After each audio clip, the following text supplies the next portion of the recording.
keep talking. You set up. Yeah. So I gotta ask you this question then, because we're talking about the future and things to touch and feel. Why doesn't the cosplay community work with the comic book community? Wow. Damn. Wow. Yeah, word. Who wants to take that one? Cosplays are not collectors. Yeah, Right. I agree with They're that. just Right. cosplay. Yeah, I think this is the experience is separate.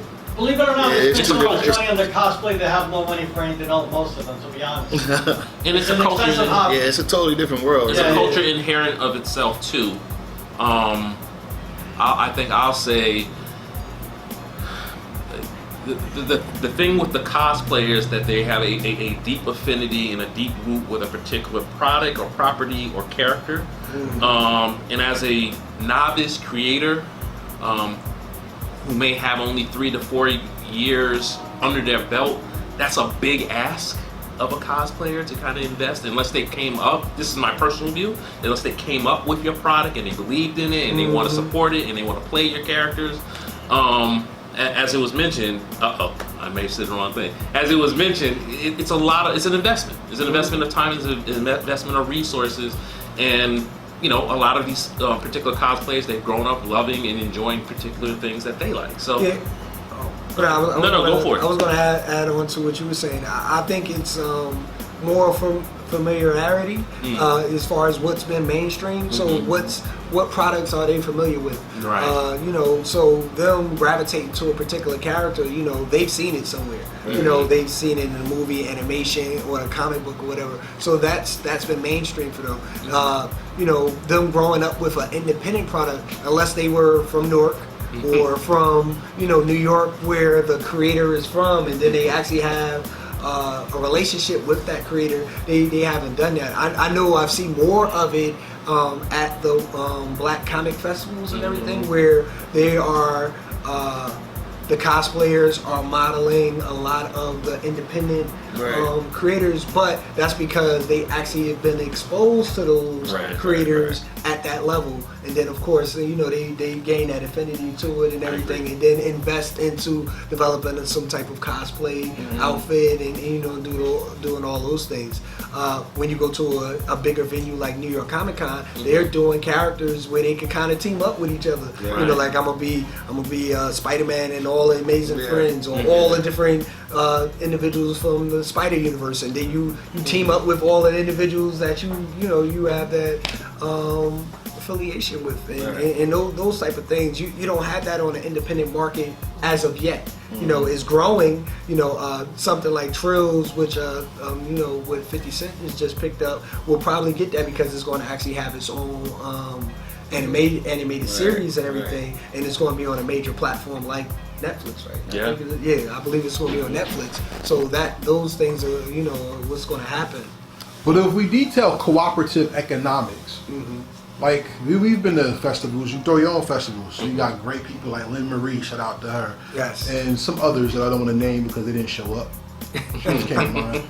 But the thing is, if we got them to be the character on your book, because they're going to already invest. Yeah. Cooperative economics says, look, I got a book coming out. You got Jason, one of the dopest female characters in the game. I forgot the name of your. I forgot. LaRue. LaRue, one of the dopest. She's Hispanic. And she's coming out in March Actually, too. she's African American. She's African American. Well, sorry for messing that up. But Corsairs is dope, and then like with the rise of women's voices. I'm trying to say have somebody sexy or whatever. I'm just saying having a prominent, powerful female image opens the book up to another level and brings the cosplayer another level. Like, dang, I ain't even. Who are you? Who is that? Because you don't have to be a thought to be Princess Jasmine. You could be the strong female character to be Jason or LaRue. So then why don't we get the cosplayers to work with you on the festival level? Like this is my book. I want you to do this. Can we do this? Can we work something out? That way, when the cameras come out, they're going to get their cosplay thing because all this is looking good for the camera. But that also gets your book. Definitely. So why don't we do that? I've done that deliberately at New York Comic Con and everything, where we actually, I have a whole armor and everything for PB Soldier. I had an individual, shout out to April Harley, who was the first Jason character. Family got involved, so she has some beautiful children, and then that kind of steered her in another direction. But she was one of the individuals who cosplayed the character, believed in the character, just like you're saying. Just being able to replace that, for me, some of those things is just like. Like you're used to a certain thing, and you like how that was, and then you still trying to replace that with what worked and everything like that. So that's been the thing. But you will see Jason at Kimfest this year in May. and it's a lot that you've asked in that question to unpack, and I want to also say it depends on the environment. If it's a Kimfest, people are going to know LaRue. People are going to know the characters from other black and brown creators. It's a captive audience. Now, if you start looking at larger events, that are quote unquote well known and appeals to the majority, let's be completely honest here and have a real dialogue. No one wants to be like, who are you? Right. Yeah. Let's just be real. I would love for someone to portray LaRue, but at the same time, I'm asking that cosplayer to go out there on a limb and play this character, and the whole time people are like, "Yeah, who are you?" Yeah. And then you explain it, which is great, and I understand the whole dynamic of and that's where the team up part come in. Right. They want to team up and take pictures and do all those and other that things. can bring people to your booth. And it goes back to what Joe said. It's an investment of resources because these costumes cost money, and if they don't have it, they're looking to you as the creator to invest. And all of us know as creators, it's hook and crook in the beginning, so we don't have a lot of money to invest in, creating a cosplay. You're blessed to actually have attire that you can kind of switch out with someone, but I'm sure it was tough for you in the beginning. Well, no, that was custom made, so I couldn't even get in the suit, so I couldn't even do anything with it. But now that's why it sits on the mannequin when I see you do a table in or whatever, because it was custom made. Right. I want to make sure that the cosplay community doesn't take this as we're dogging them, but I want to inclusion. Right. Inclusion question. I want them to understand. I want people to understand who see this that it's a culture uniquely within itself. It's vastly different from that of the creator, but they're in the same parallel course. Yeah.